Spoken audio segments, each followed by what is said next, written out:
अस्सलामुअलैकुम दोस्तों, खुशामदीद है आप सब दोस्तों का फिर से हमारी चैनल फातिमी यूनिक टिप्स में। दोस्तों आज हम इस वीडियो में देखेंगे कि आप एक साथ कैसे उर्दू और इंग्लिश लिख सकते हैं, कैसे at a time Urdu English keyboard आप यूज़ कर सकते हैं। तो चलिए दोस्तों शुरू करते हैं वीडियो शुरू करने से पहले तमाम नए आने वाले दोस्तों से गुजारिश है कि वो हमारी चैनल को लाइक कीजिए, शेयर कीजिए और सब्सक्राइब कीजिए। तो चलिए दोस्तों, कीबोर्ड डाउनलोड करने के लिए सबसे पहले हम जाएंगे गूगल प्ले स्टोर में और यहाँ पे हम टाइप करेंगे उर्दू इंग्लिश कीबोर्ड। तो सबसे पहला जो आपको ये ऐप आएगा, यही मैं खुद यूज़ कर रहा हूँ कई साल से, तो आप इसे यूज़ कर सकते हैं। तो इसको इंस्टॉल करेंगे, इंस्टॉल करने के बाद आप ओपन करेंगे। तो जैसे आप ओपन करेंगे इसके बाद मैं आपको बता देता हूँ कि आगे आप कैसे इसको जो है इनेबल कर सकते हैं। तो सबसे पहले आप यहाँ पे जाएंगे इनेबल कीबोर्ड पे और यहाँ पे देखिए सबसे लास्ट वाला आपको आएगा उर्दू इंग्लिश कीबोर्ड, ये आप यहाँ पे इनेबल करेंगे। तो जैसे इस पे टिक आएगा मतलब इनेबल हो गया। उसके बाद अभी सिलेक्ट कीबोर्ड आपको करना है, तो ये सेकंड वाला आप सिलेक्ट करेंगे, मतलब कीबोर्ड आपका सिलेक्ट हो गया। अभी हम ट्राई कर रहे हैं कि कैसे लिख सकते हैं। जैसे फॉर एग्जाम्पल यहाँ पे हम लिखेंगे अस्सलाम इस्लाम।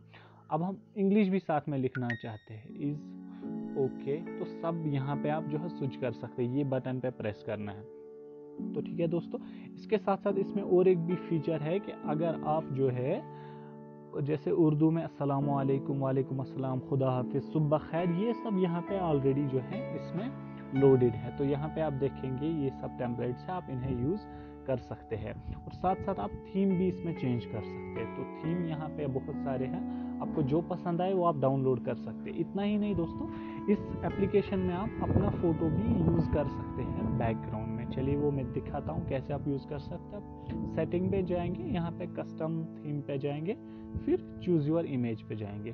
तो अभी आपका गैलरी यहाँ पे ओपन हो जाएगा। तो यहाँ पे आपको जो फ़ोटो भी, जो अपना फ़ोटो आप रखना चाहेंगे वो आप यहाँ पे जो है सेट कर सकते हैं। फॉर एग्ज़ाम्पल मैं ये फ़ोटो यहाँ पे जो है बैकग्राउंड में रखना चाहूँगा, तो यहाँ पे सेट योर कीबोर्ड पे क्लिक करेंगे। अभी हम फिर से लिखेंगे, देखिए दोस्तों आपका जो है इमेज सेट हो गया। अगर आप बाद में चेंज करना चाहते हैं, अच्छा नहीं लगे, तो फॉर एग्जांपल ये थीम यहाँ पे अप्लाई करेंगे। तो आप देखिए दोस्तों, आप चाहे व्हाट्सएप यूज़ करें, फेसबुक यूज़ करें, कहीं पे भी आप जो है ये एप्लीकेशन ईजिली यूज़ कर सकते हैं बिना किसी बग के। तो उम्मीद है कि आप दोस्तों को ये वीडियो पसंद आया होगा। पसंद आने के साथ साथ हमारी इस वीडियो को लाइक कीजिए, शेयर कीजिए, सब्सक्राइब कीजिए। मिलते हैं आइंदा किसी और नए वीडियो के साथ, तब तक के लिए दीजिए इजाज़त। खुदा हाफिज़।